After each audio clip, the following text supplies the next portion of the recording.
Si tú haces aquello, le vas a agradar más a Dios. Si tú haces lo otro, vas a ser más santo. Si tú te pones o te vistes de esta manera, Dios te va a mirar mejor, con buenos ojos. Y si tú te quitas aquello, Dios te va a mirar mejor todavía. Y si no, Dios se va a enojar contigo. Lamentablemente, quiero decirle que muchos de estos métodos, solo todos estos métodos, han fallado. Pues lo que único que están consiguiendo es alejar a las personas más de lo que es el Dios verdadero. Muchas veces se ha fallado porque a veces se pone a Dios en un lugar tan alto, tan inaccesible, tan lejos de cualquier persona, de tal manera que a veces fallamos cómo poder tener contacto con ese Creador. Muchas de las religiones y aún las denominadas cristianas ponen como fundamento el terror. Mira, si tú haces esto, Dios te va a castigar. Si haces esto, Dios te va a destruir. Es que le fallaste. En lugar de poner un temor reverente a un Dios tan amoroso, que es totalmente diferente. No te acercas a Dios por el terror al castigo, ni por el terror que te lance al infierno, sino te acercas a Dios con un temor reverente, porque sabes que fuera de Él no hay nadie mejor que Él. Porque Él es el único Dios verdadero que puede satisfacer los deseos más profundos que hay en nuestra vida y en nuestro corazón. Aunque muchas veces no lo querramos nosotros admitir ante afuera o ante los demás, mas Dios, que nos conoce a todos sin excepción, los que estamos dentro de la iglesia, los que están fuera de la iglesia, Dios sabe cuál es la necesidad. Entonces, inculcar terror al castigo de un Dios que está así bien enojado, a un Dios que no tiene sentimientos, o enseñar a respetar a un Dios y amarlo, a ese Dios tan extraordinario, tan paciente, tan rico en misericordia y un perdón inagotable, son cosas opuestas. Son cosas totalmente diferentes. Pero también hay otro extremo. El otro extremo es que pintan a un Dios tan bueno, tan bonachón, tan menso, que no se da cuenta de las cosas que hacemos nosotros. Y pareciera que es un Dios como más bueno que Santa Claus, para que me entiendan en los términos modernos. Que nunca se enoja, porque lo único que le importa a Dios es verte disfrutar a ti al máximo. Es decir, es un Dios permisivo de todo.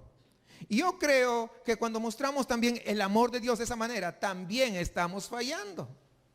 O sea, de un lado o del otro lado, siempre vamos a fallar.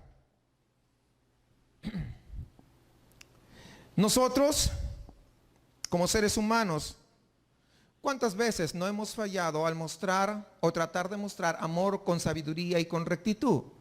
¿Siempre nos hemos inclinado hacia un lado o siempre nos hemos inclinado hacia otro lado? Y los padres muchas veces, en tratar de mostrar ese grande amor, muchas veces le permitimos a nuestros hijos caprichosos que hagan lo que se les da la gana, pero por amor, entre comillas digo, no, se les permite todo. Y eso no es el perfecto amor de lo que hemos visto ya en los domingos anteriores. Es muy distante de ello. Es decir, nosotros como seres humanos falibles, es decir, que no somos perfectos, ¿qué hacemos? No estamos aplicando justicia cuando debiéramos aplicarla, o no estamos aplicando corrección en lugar de permisión. Y ya fallamos. Todo esto muchas veces, estas cosas que acabo de mencionarles en estos momentos, inundan nuestra mente y pasa rápidamente, y entonces relacionamos el amor de Dios con un amor como el que estamos nosotros expuestos en estos días. Y por eso nos cuesta comprender este verdadero amor de Dios. A veces Dios no nos cumple un capricho o no nos cumple un deseo intenso. ¿Y qué sucede? Nos enojamos con Dios. Es más, ¿sabe qué? Le queremos castigar a Dios y decir, pues ya no voy a tu iglesia para que se le quite y me que cumpla mis caprichos. No lo han dicho, pero ¿alguien ha pensado así? Seguramente que sí. pensando que le vamos a castigar a Dios. Nos vemos a veces como los niños queriendo aplicar disciplina a los padres. ¿Usted se imagina que su hijo de 1 año, 2 años, 3 años, los que tienen hijos, les quiere aplicar disciplina a los papás? Es algo ilógico, pero así nosotros actuamos. Imagínense ustedes si un adolescente que ya se cree el dueño del mundo, el conquistador del mundo, no adolescente, desde preadolescente, preadolescentes, adolescentes hasta jóvenes, se quieren los dueños del mundo. Imagínense, ¿sabe qué? Me quiero independizar de mis padres. Quiero vivir como me da la gana. ¿Qué sucede? Y esto lo han puesto hasta en memes, ¿verdad? Y en Facebook. Me quiero independizar de mi padre, pero me recuerdo que tengo que trabajar, que tengo que hacer algo para comer, que tengo que pagar renta, que tengo que lavar la ropa, que tengo que hacer... Y entonces se me quita. ¿Sí? Sí lo han visto, supongo, o piensan. Pero ¿sabe qué? Gracias a Dios que uno crece y va entendiendo esto de un amor genuino.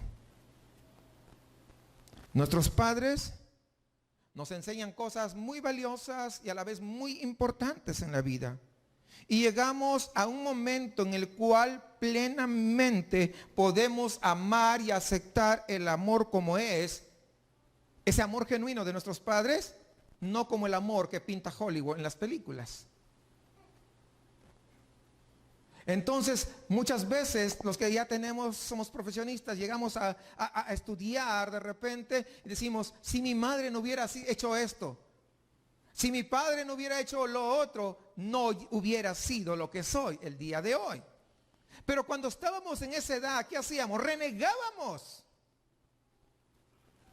Cuando nos levantaban temprano para poder ir a estudiar, ¡ay!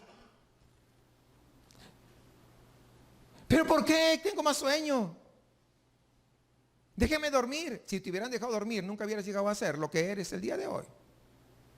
Y así, pero no entendíamos ese amor tan grande que deseaba y anhelaba lo mejor para nosotros.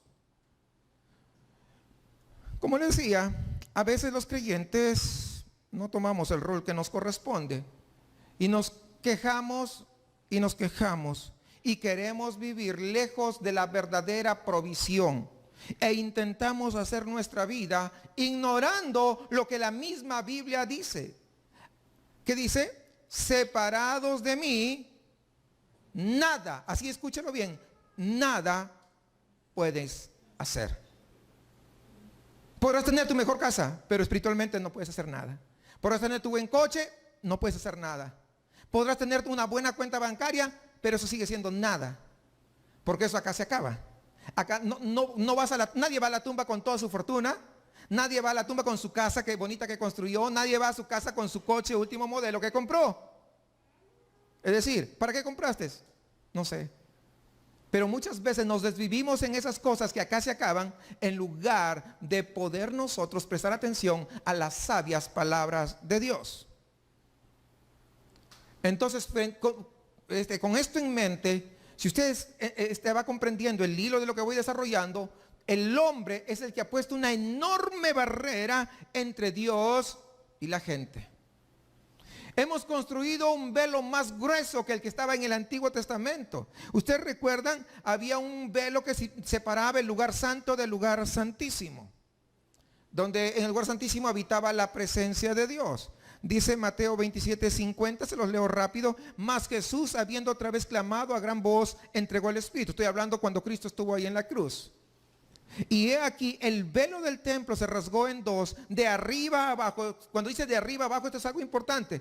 Quiere decir que lo rasgó fue el de arriba, no fue el hombre. Fue Dios mismo quien rasgó ese velo para que nunca más haya separación entre el hombre y Dios, de tal manera que cualquier persona pueda acceder ante la presencia de Dios.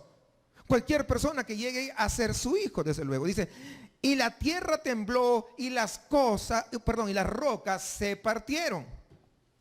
Este velo del que está hablando aquí no es como el velo de la novia, tan frágil, tan sencillo, que viene el viento, se se lo lleva por un lado y tiene que ponerle muchos prendedores, no sé cómo se llaman.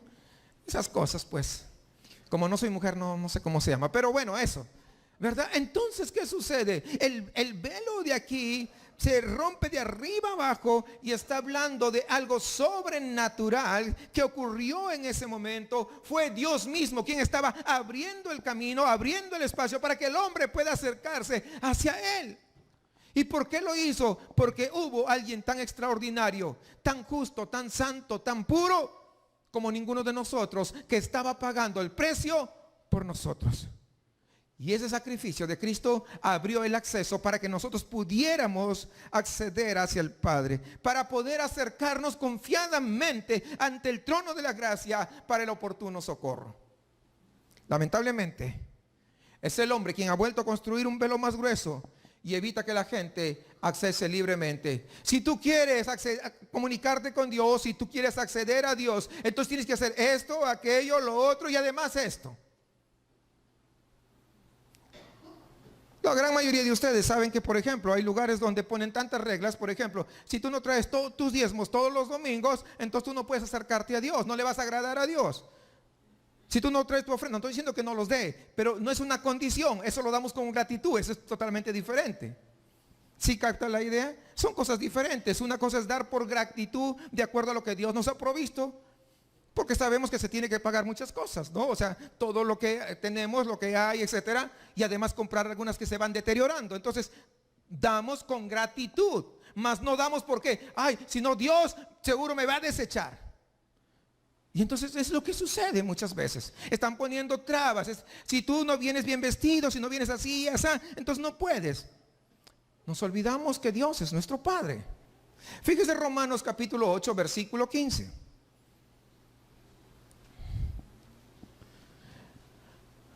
Romanos 8:15. Pues no habéis recibido el espíritu de esclavitud para estar otra vez en temor. ¿Por qué dice otra vez? Porque antes vivíamos atemorizados. No teníamos certeza a dónde íbamos a parar. Mas ahora ya no debemos, pero dice otra vez en temor, sino que habéis recibido el espíritu de adopción por el cual clamamos Abba Padre. Abba Padre. Abba es un término hebreo que habla de esa, ¿cómo se dice? Esa comunicación tan estrecha que solamente se puede decir a un verdadero padre. Abba es como decirle papi, papito. Pero no de labios, sino que hay algo más, una conexión muy fuerte. Abba Padre. El Espíritu mismo da testimonio a nuestro espíritu de que somos hijos de Dios. Una de las finalidades de esta serie es poder ver a Dios como nuestro Padre, ver a Dios como nuestro amigo, ver a Dios como alguien de entera confianza por un lado, pero también por el otro lado, es decir, hay dos objetivos. El otro lado es que podamos ver en Dios aquel Dios extraordinario, admirable, con autoridad y con poder. Es decir, balancear ambos lados, no ir a un solo lado, sino también que conozcamos ambas partes, de tal manera que nosotros podamos caminar confiadamente ante ese Dios. Si hemos pecado, ¿quién no pecó? Pero eso no nos cierra la puerta siempre y cuando somos hijos de Dios. No porque seamos perfectos, sino porque por el sacrificio de Cristo. Y eso es algo extraordinario. No hay forma de poder comprenderlo muchas veces.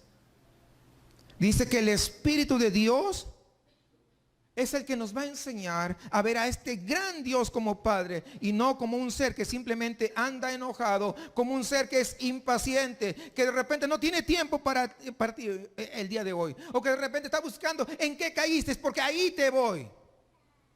No. Parece que entender qué cosa es un padre. En nuestra sociedad, lamentablemente, los padres parecen carentes de amor, parecen carentes de expresión de cariño, se dedican a trabajar y no hay una forma de expresión de cariño hacia los hijos. No, es que yo trabajo y por eso está la vieja que se encarga de los hijos. ¿No son términos comunes acaso en la sociedad?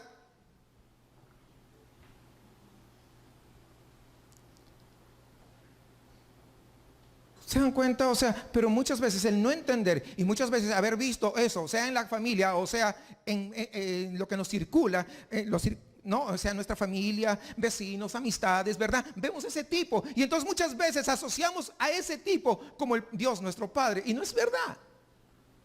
Nos estamos perdiendo lo extraordinario de Dios. Vemos a padres con mano dura ahí en la casa. ¿Por qué? Porque algunos creen que mostrar amor es mostrar signos de debilidad. Es que si yo voy a mostrar, entonces voy a ser débil y van a hacer lo que se le da la gana a mis hijos. Y otros piensan que mostrar autoridad es gritar y castigar. Y esa es la manera, cuando no es así.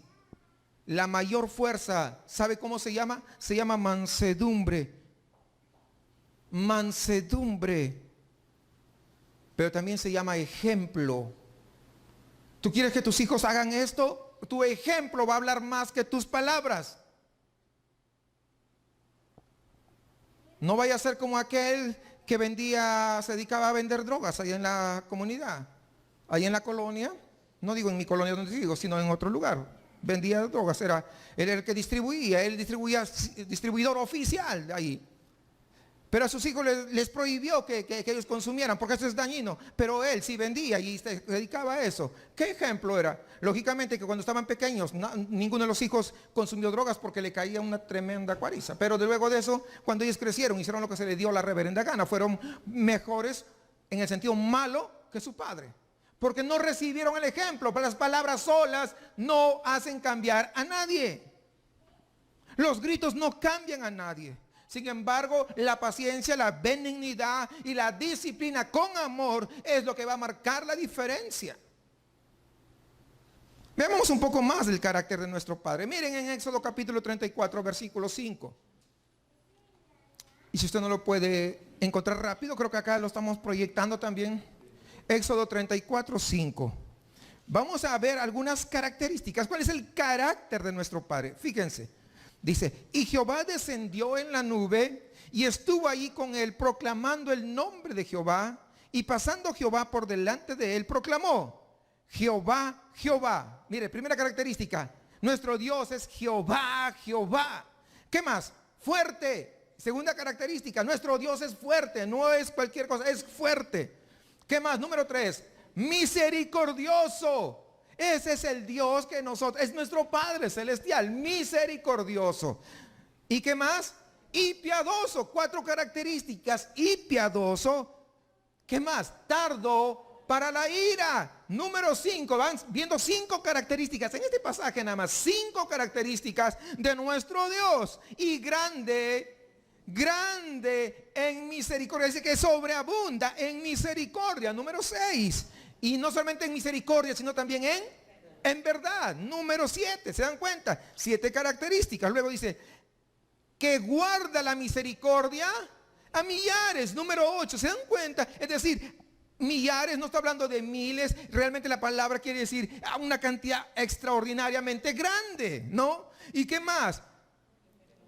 Que perdona la iniquidad. Número 9, fíjense. Nuestro Dios, nuestro Padre perdona la iniquidad. ¿Qué más perdona? La rebelión. Número 10. ¿Y qué más perdona? Y el pecado. Pero aquí viene algo. Ya van 11 características. Fíjense, algo más dice. Y que de ningún modo tendrá por inocente al malvado. 12 características. Y la siguiente, que visita la iniquidad de los padres sobre los hijos y sobre los hijos de los hijos hasta la 3ª y 4ª generación. Notemos 13 características en este pasaje que cualifican y describen el modo de ser y de actuar de nuestro Dios. De las cuales hay 13 características en este pasaje. Si ustedes se dan cuenta, 11 de esas características que muestran su benevolencia. Si captamos la idea, 11 muestran la benevolencia de Dios y solamente 2 muestran su justicia. ¿Por qué? Porque no va a dejar el pecado impune, desde luego. ¿Ustedes se imaginan si eso se revirtiera? que fueran 3 de las 13, 11 fueran de justicia y de castigo, y solamente 2 que muestren benignidad. Pero no es así. Sí, no sé si espero que con esto despierte a ustedes el interés de conocer más a ese Dios tan extraordinario, tan maravilloso, y que eso nos muestre y los lleve a poder acercarse con temor, pero reverente, pero también sabiendo con esa seguridad plena que nuestro Dios no nos va a desechar por más que nosotros hayamos fallado. No sé si ustedes con esto se dan cuenta de la abrumadora bondad de Dios en contra de su justicia. Y Dios es el mismo para siempre. Él no ha variado, Él no ha cambiado. Su poder, su creación, Él sigue siendo soberano gobernante. Nuestro Dios está lleno de compasión, está lleno de gracia y se apiada de nuestras debilidades. No es explosivo como nosotros muchas veces nos podemos comportar. Cuando Él se enoja, no se enoja emocionalmente y explosivo que te quiere deshacer. No es así. Lento para mostrar la ira y además paciente ante las provocaciones que nosotros a veces desatamos. Su misericordia se desborda, no se agota, y además dice la Biblia que su misericordia es nueva cada mañana.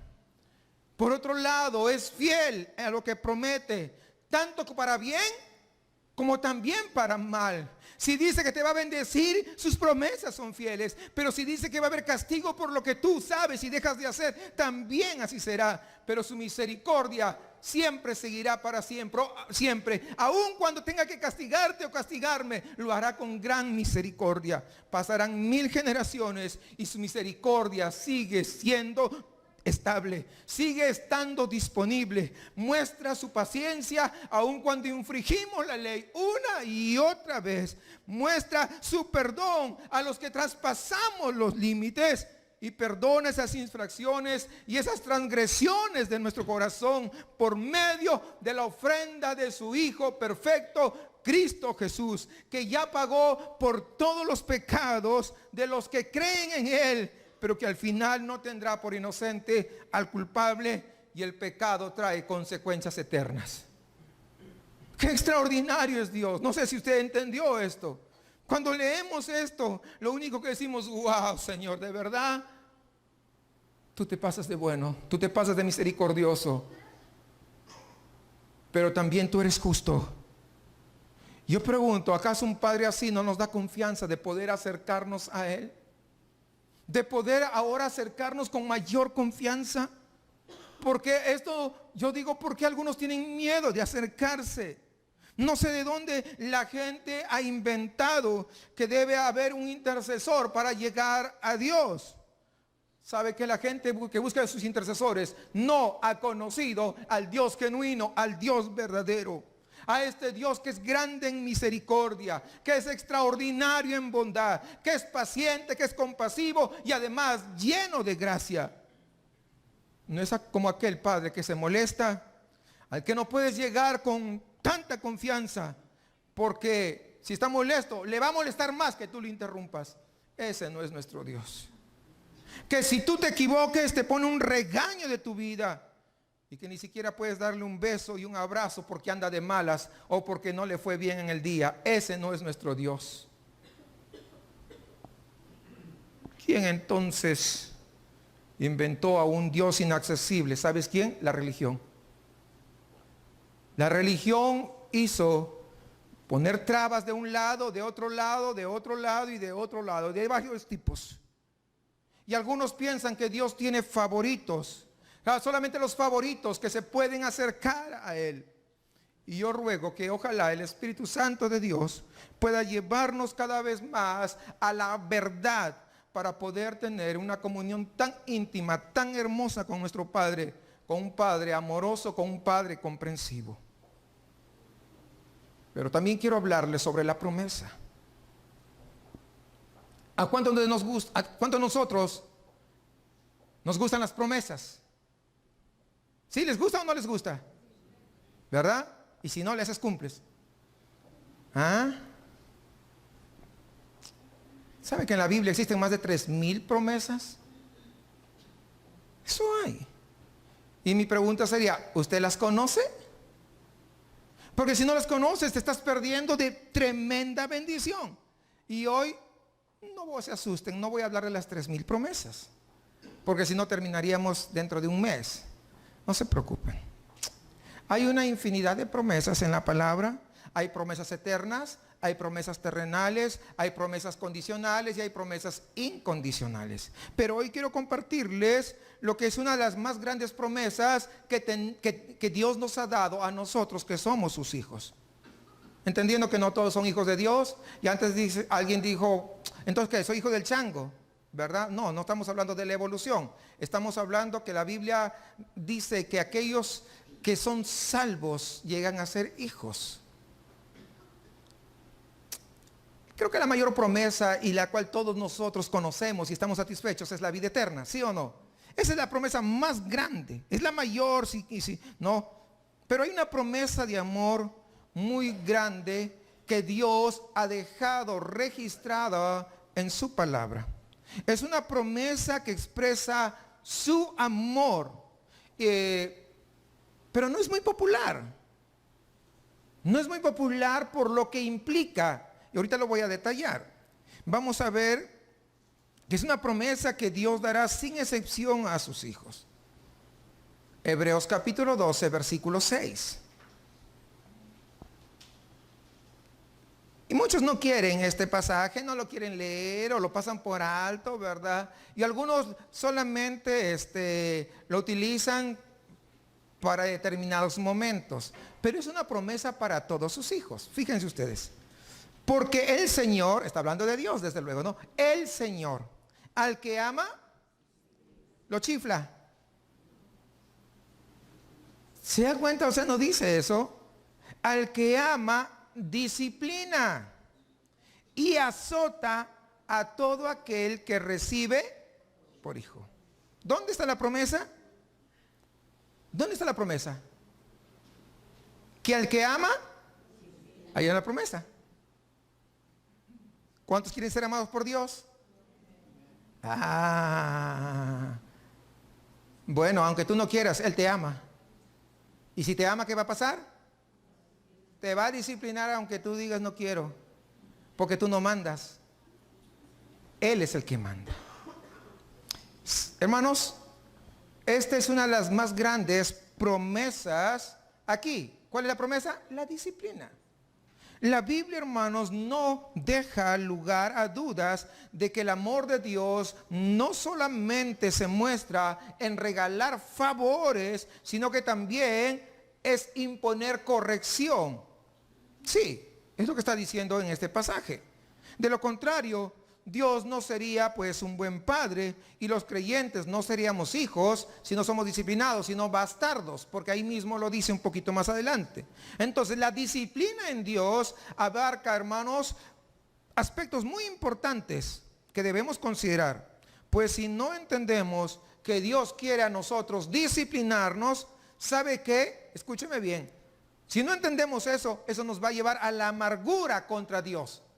Es que Dios seguro por algo, no sé qué. Y comienzas a amargarte en contra de Dios, en contra de las circunstancias, y empiezas a quejarte de las situaciones por las que tú estás atravesando. Y quejarse significa que no has conocido a Dios. ¿Qué significa disciplina? Bueno, vamos a ver la definición en el diccionario. Mire, según el diccionario dice: doctrina, instrucción de una persona especialmente en lo moral. Es la definición que hay en el diccionario. Entonces, esta definición nos abre un poquito el panorama para poder comprender. La disciplina incluye castigo, incluye una corrección, a veces sufrimiento, pero no perdamos de vista cuál es el propósito: instruir. Enseñar. La disciplina va a ser para instruir y para enseñar. No es porque se le dio la gana, amaneció de malas Dios y comienza a disciplinar a todos. No, ese no es Dios. A veces la disciplina de los padres a los hijos no es la adecuada. Ya decíamos, muchos en su afán de poder darle lo mejor a los hijos, confunden ese mejor con una permisividad. Yo no le voy a dar a mis hijos lo que a mí me dieron. Y entonces somos permisivos. Y lo que estamos creando no son buenos hijos. Son hijos que están logrando lo que quieren, pero el día que los padres no puedan satisfacer ellos lo que pidan, van a robar para lograr sus propósitos. ¿Sí comprenden la idea? Entonces muchas veces están cumpliendo sus caprichos y los hijos terminan por encontrarle la medida a los padres. Y saben cómo lo van a hacer para que puedan cumplir el capricho. Al final, los padres, en lugar de hacerle un bien a su pequeño hijo, le están haciendo un mal. ¿Pues qué? Pues no está produciendo el carácter correcto. Cuando ese niño crezca y tenga que enfrentarse al mundo y se dé cuenta que puede abrir la boca y no va a ocurrir que de inmediato va a presentarse. Va a crecer sin las ganas de trabajar, porque antes no trabajaba y abría la boca y ahí estaba, ahí ten esto, ten aquello, ten lo otro. Por eso hay los ninis. ¿Quiénes son los responsables? No ellos, los padres. Los padres, no sé si se dieron cuenta. Y los padres echándole la culpa a ellos. Por el contrario, la disciplina de Dios es perfecta con sus hijos. Porque Dios no se equivoca. Entonces, ¿cuál es ese propósito de Dios para con sus hijos? Bueno, si vamos a recordar Romanos 8:28, es un pasaje que a mí me encanta. Ya creo que algunos de ustedes saben que es un pasaje que siempre lo utilizo en diferentes momentos. Pero creo que acá muy bien cabe. Romanos 8:28 dice, y sabemos, o sea, no desconocemos, no somos ignorantes, sí, nosotros sabemos, y sabemos que a los que aman, ¿a quiénes? A los que aman a Dios, todas las cosas les ayudan a bien. A veces nuestra mente tan corta, pero ¿cómo va a ayudarme a bien si acabo de pasar esto? Bueno, te va a ayudar para bien, no te preocupes. ¿Cómo? No lo sé, porque no tengo la respuesta, no soy Dios. Dios que sí lo sabe, Él sabe que te va a ayudar para bien. ¿Pero a quiénes? A los que aman a Dios. El problema tuyo no es cómo te va a ayudar, el problema tuyo es que tú tienes que amar a Dios. Tu asunto es que tú tienes que amar a Dios. ¿Cómo te va a ayudar para bien? Eso no sé, no puedo darte una respuesta, no soy Dios. Dice, esto es, a los que conforme a su propósito son llamados. Porque a los que antes conoció también los predestinó para que fuesen hechos conformes a la imagen de su Hijo, para que Él sea el primogénito entre muchos hermanos. De hecho, aquí de entrada, nosotros comprendemos el propósito de Dios. ¿Cuál es el propósito de Dios? Para que todas tus cosas te van a ayudar para bien. ¿Cuál es el propósito de Dios? ¿Cuál? Acabamos de leerlo. ¿Sabes cuál es el propósito? El conformarte a la imagen de su Hijo. Y eso explica muchas cosas en cuanto a la disciplina. Porque ¿cuántos se parecen al 100% a Jesucristo? Levanten la mano el que tiene el 100% de Jesucristo. Pues nadie. Todos estamos bajo construcción, todavía estamos en proceso de construcción. No hay nadie que diga, no, yo ya me parezco al 100% a Cristo. No lo hay. Todos estamos en construcción. Y entonces, como el propósito es que nos parezcamos al Hijo, a Jesucristo, pues muchas de esas cosas se logran a través de la disciplina. Hebreos 12:2, para retornar a la lectura y vamos a continuar.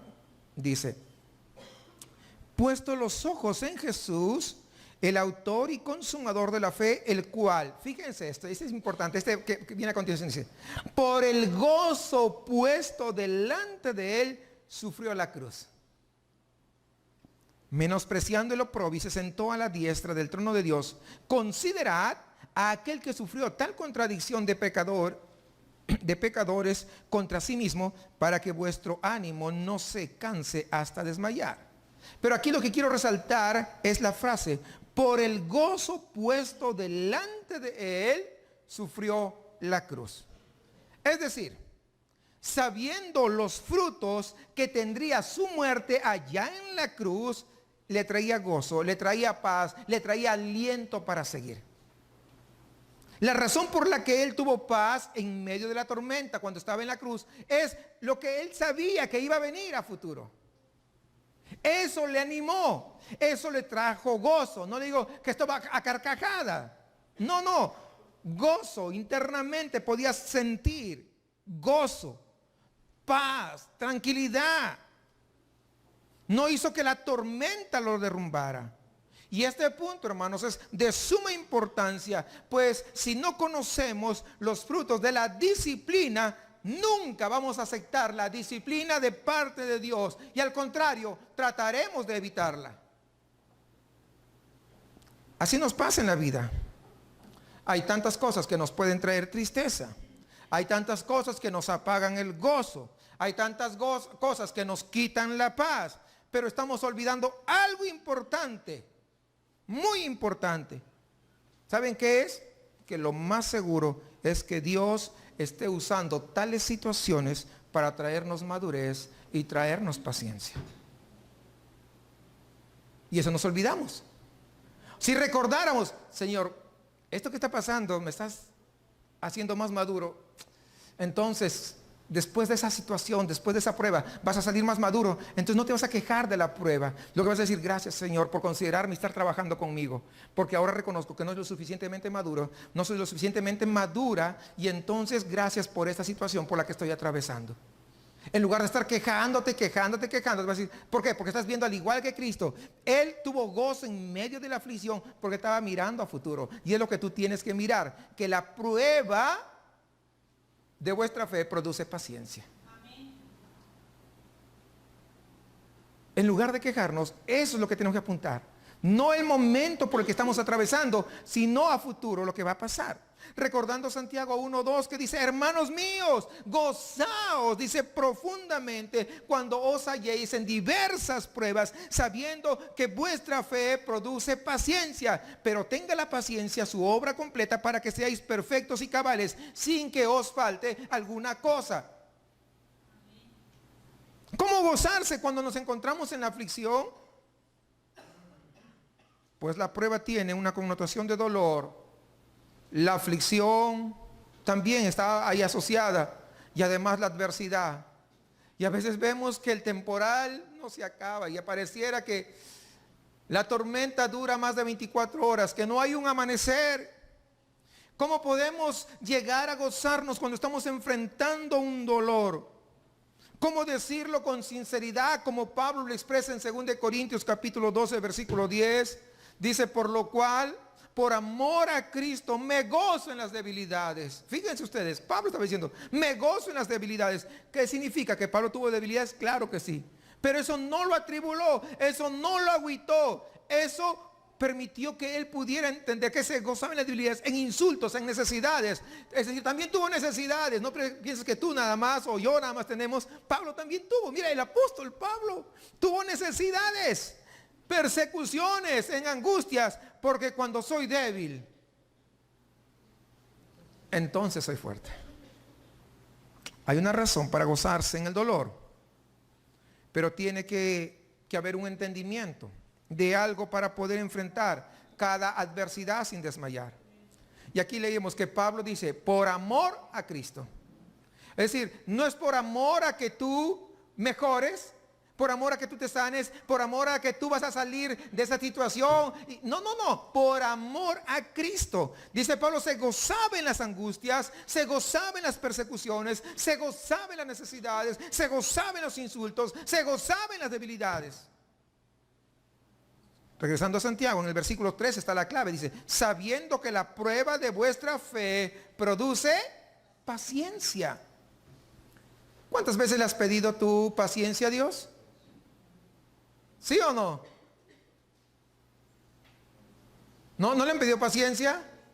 Sí. Entonces, ¿por qué te sorprenden las pruebas? Si la prueba va a engendrar paciencia.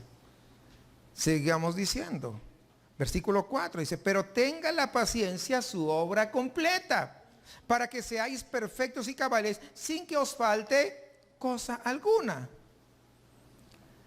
Eso de perfectos y cabales sin que falte cosa alguna no es otra cosa que madurez. A eso se refiere, madurez y estar siendo conformados a la imagen del Hijo de Dios.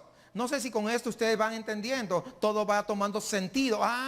Ahora me cae el 20. ¿Por qué pasó esto? ¿Por qué pasaba aquello? ¿Por qué lo otro? Y déjenme decirles algo honesto, sincero. Si nosotros no permanecemos cerca de la palabra de Dios, la que nos va a ayudar a crecer en Cristo y donde el Espíritu Santo nos puede hacer madurar, ¿sabe qué? Nos vamos a cansar y vamos a desmayar. Es que estoy pasando tanto problema que ya no tengo ganas de ir a la iglesia. Eso es peor, porque no vas a permanecer, no vas a seguir. Pues bien, les hago recordar lo que Jesús decía: apartados de mí, nada podéis hacer. ¿Se dan cuenta? O sea, si estoy pasando tribulaciones, ahí voy a la iglesia, porque es ahí donde voy a poder comprender mejor. Ahí es donde voy a ser alimentado, a donde mi espíritu va a ser vivificado. No es ahí en la casa. Imagínense a alguien que está enfermo y diga: no, pues me quedo en la casa. No, te llevamos allá a la clínica 33, no, o al hospital civil, o al doctor. Pues no, ustedes son así de la high, ¿no? Entonces al doctor te llevo, ¿no? O el Zambrano de León, pues ya, para ustedes está. Entonces, ¿qué? Bueno, algunos del ISSSTE también, ¿no? Bueno, pero no, es que me siento tan mal que me quiero quedar en la casa. ¿Usted dice eso? Claro que no. Usted de inmediato va. Es lo mismo en la parte espiritual, no cuando estamos pasando alguna situación. Es allí donde tengo que estar, aquí, porque aquí la palabra de Dios me va a alimentar, me va a levantar, me va a vivificar, me va a traer paz, me va a traer gozo, porque me hará recordar sus promesas que están escritas. Hermanos, podemos hacer infinidad de cosas en este mundo, pero lejos de la voluntad de Dios, y nosotros nos quedamos. Y esta es la razón principal por la cual viene el desánimo. ¿Saben por qué? Porque están lejos de la palabra de Dios. Por ende, lejos de Cristo y lejos del Espíritu del Señor. Es que yo puedo leer en mi casa. Sí, pero tú no eres pastor ni eres maestro. Por eso Dios puso pastores y maestros.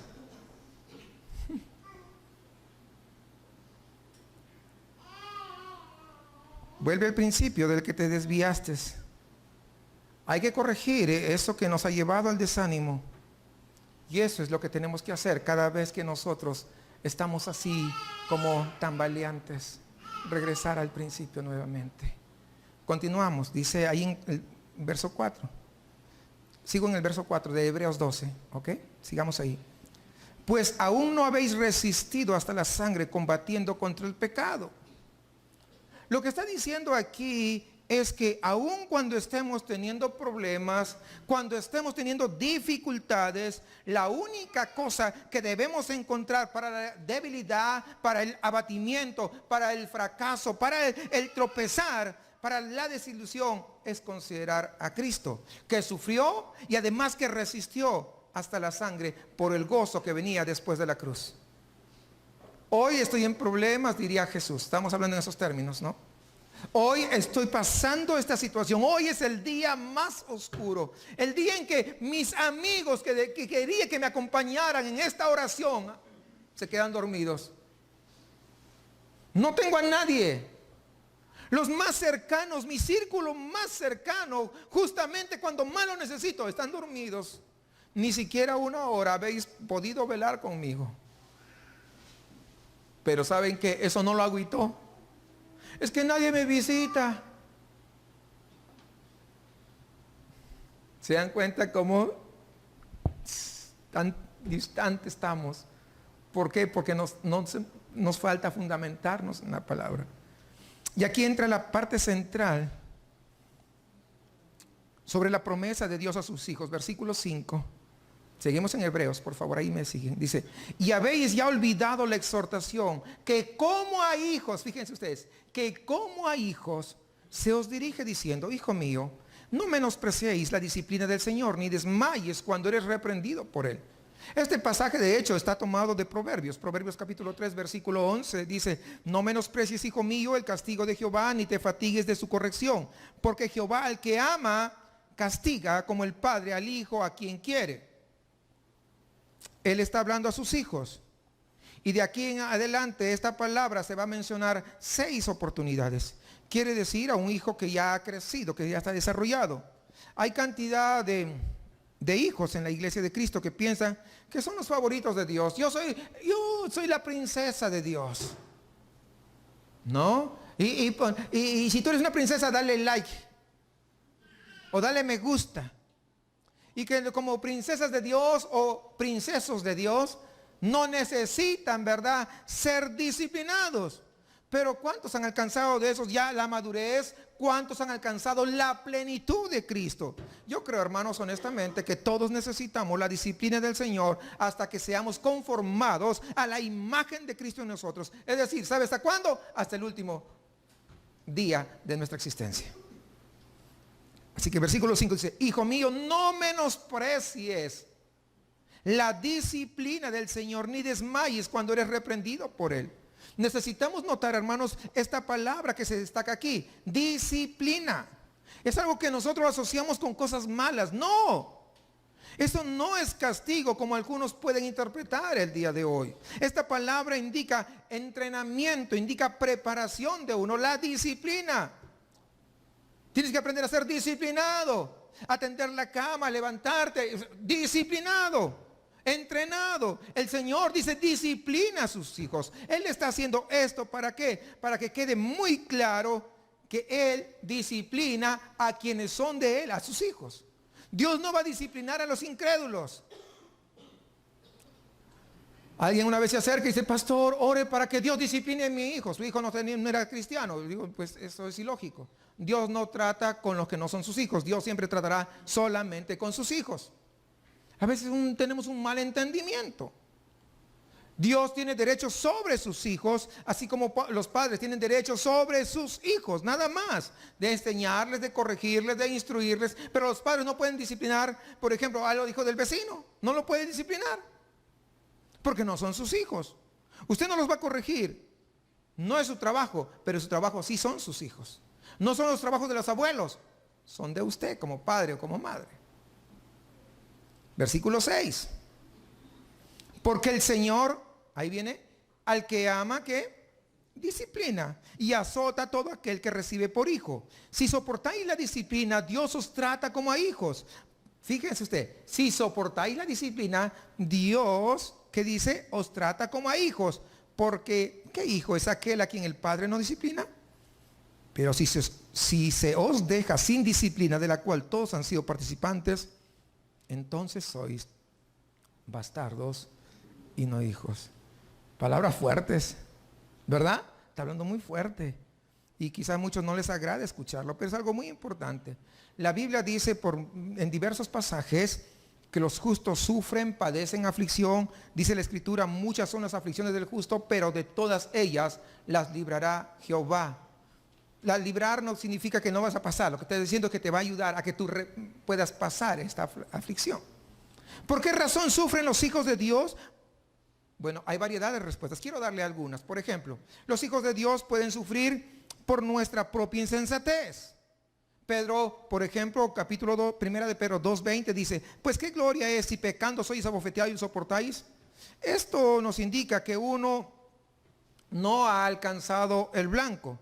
Uno no ha podido lograr el objetivo, dice, y lo soportáis. Él está diciendo: mira, cuando tú pues te has portado de manera insensata, vas a tener que sufrir las consecuencias, y aún así lo soportas porque sabes que es tu culpa. Es decir, a veces nuestras malas decisiones nos llevan a sufrir. Un muchacho cristiano se casa con una inconversa y luego vienen toda la sarta de problemas. ¿Pero por qué a mí, pastor? Bueno, tú fuiste insensata. No escogiste escuchar la voz de Dios a través de su palabra. Entonces vienen ese tipo de cosas.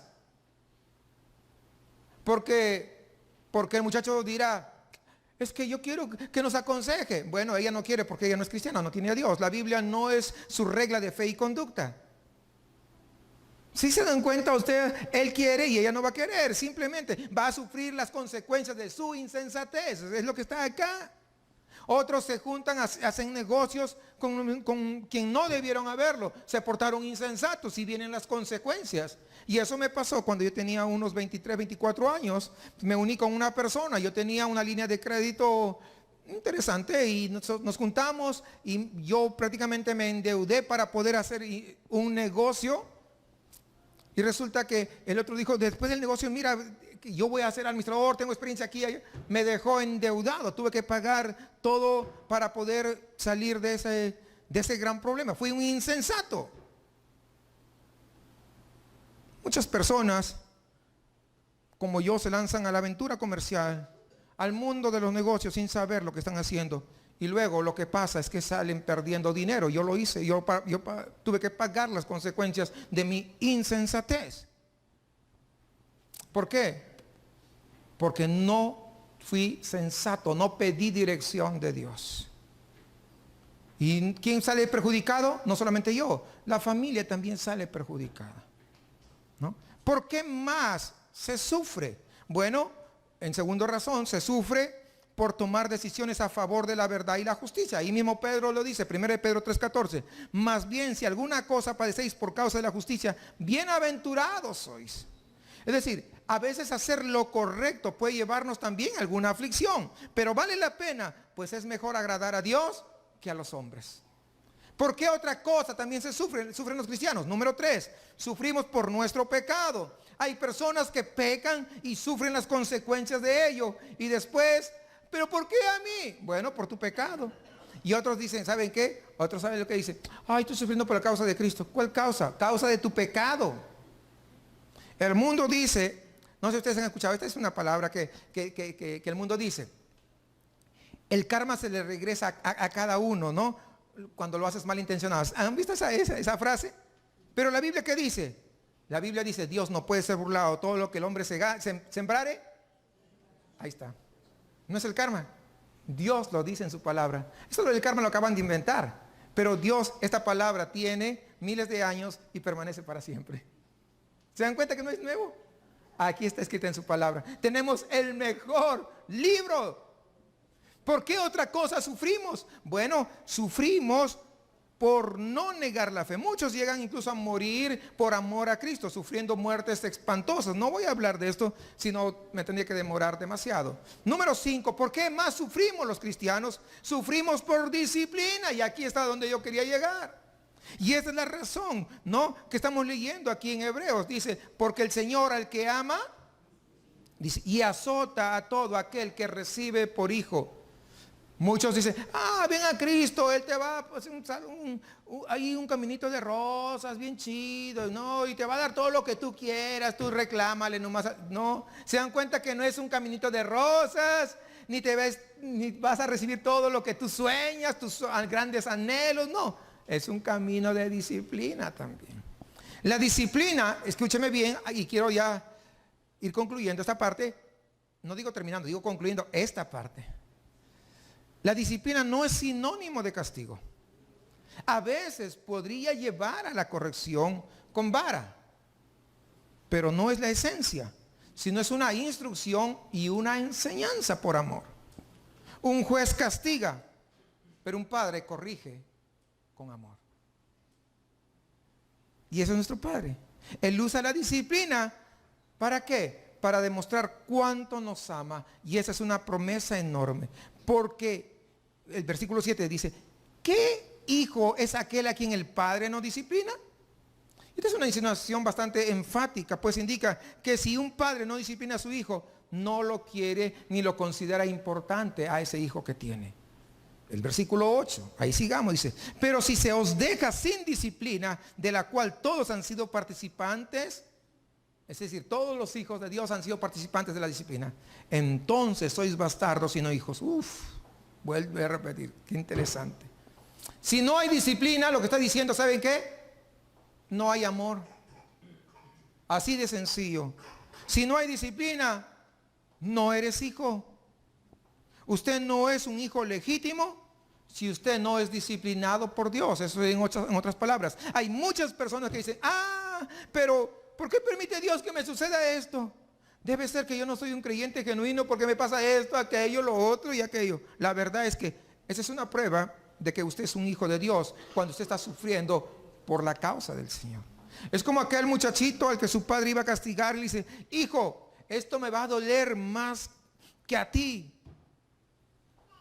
cuando yo te voy a castigar. Y el muchacho le contesta: sí, te va a doler más que a mí, pero no en el mismo lugar. Porque a él le iba a doler en las... y al padre le iba a doler en el corazón. Sí, comprende, ¿no? Dios disciplina a sus hijos. No creamos que Él disfrute haciendo eso, sino que lo hace. ¿Sabe por qué? Porque usted y yo lo necesitamos. Versículo 9, ahora sí, vamos casi sobre el final. Dice: por otra parte, tuvimos a nuestros padres terrenales que nos disciplinaban y los venerábamos. ¿Por qué no obedeceremos mucho mejor al Padre de los Espíritus y viviremos? Y aquellos ciertamente por pocos días nos disciplinaban como a ellos les parecía, hablando de los padres, ¿verdad? Pero hablando de Dios, para lo que nos es provechoso, para que participemos de su santidad. Escúcheme bien, ¿para qué te disciplina Dios? Para que participes de su santidad. Después que pasa la disciplina, sales más santo, más santa. Entonces estás participando de la santidad de Dios. Recuerda: sed santos porque yo soy santo, dice el Señor. Sin santidad nadie verá al Señor. Es decir, la santidad es muy importante. ¿Cómo vas a ser santo? A través de la disciplina. No sé si vamos comprendiendo, ¿no? Ahí está el hilo, ¿no?, que nos conduce hacia Él. Aquí está. Versículo 11. Es verdad que ninguna disciplina, y fíjese, Dios que lo sabe todo, dice, es verdad, dice, que ninguna disciplina al presente, o sea, en el momento que está siendo aplicada, ¿verdad?, parece ser causa de gozo, sino de tristeza. Pero después después da fruto apacible de justicia a los que en ella han sido ejercitados. Ninguna disciplina al momento, al presente, es causa de gozo, sino de tristeza, de abatirnos. Pero consideremos entonces cuáles son los frutos de la disciplina. ¿Cuál es? Paciencia. ¿Cuál más? Madurez, fruto apacible de justicia y además ser participante de su santidad. Y yo pregunto, ¿es poca cosa? Si usted se da cuenta, la promesa de amor que vemos aquí es que Dios al que ama, disciplina. Así va a ser. Sabemos que en la vida hay muchas complicaciones. ¿Sabemos eso o no? Hay muchas situaciones difíciles. Hay muchas cosas que nos hacen desviarnos de la meta. Hay muchísimas circunstancias que nos alejan de la voluntad del Padre. ¿Y qué hará el Padre con sus hijos? ¿Permitir que sus hijos se pierdan? ¿Permitir que sus hijos se alejen? ¿Permitir que sus hijos se vayan para siempre? No, claro que no. Dios no es un mal padre que permite que sus hijos sean caprichosos y sean berrinchudos y que se pierdan en el mundo, como un padre se le pierde a un hijo de repente en las drogas. ¿Qué quiero decir con esto? Quiero decir que si somos hijos de Dios, no dejaremos de serlo por portarnos mal. Pues ahí entra, fíjense, ahí es que entra el quite, como decimos acá en México. Ahí entra el quite, nuestro Padre. Perfecto, ¿con qué? Con su disciplina. Y cuando se necesite corrección, ahí estará. ¿Por qué? Porque está cumpliendo su promesa. Pues nos garantiza que nunca nos va a dejar, que no nos dejará desviarnos de la meta. ¿Cuál es la meta? De un día estar con Él. Y es la razón por la que Él entra al quite para disciplinarte, para disciplinarme, a fin de poder corregirnos, a poder de que nosotros lleguemos a ser más santos, que retornemos al camino. No nos dejará simplemente como tú quieres. Cumple su palabra, cumple su promesa. Dice 1 Corintios 11:31, si pues nos examinásemos a nosotros mismos, no seríamos juzgados, mas siendo juzgados, somos castigados por el Señor, para que no seamos condenados por el mundo. No sé si ustedes pueden ver esa hermosa promesa.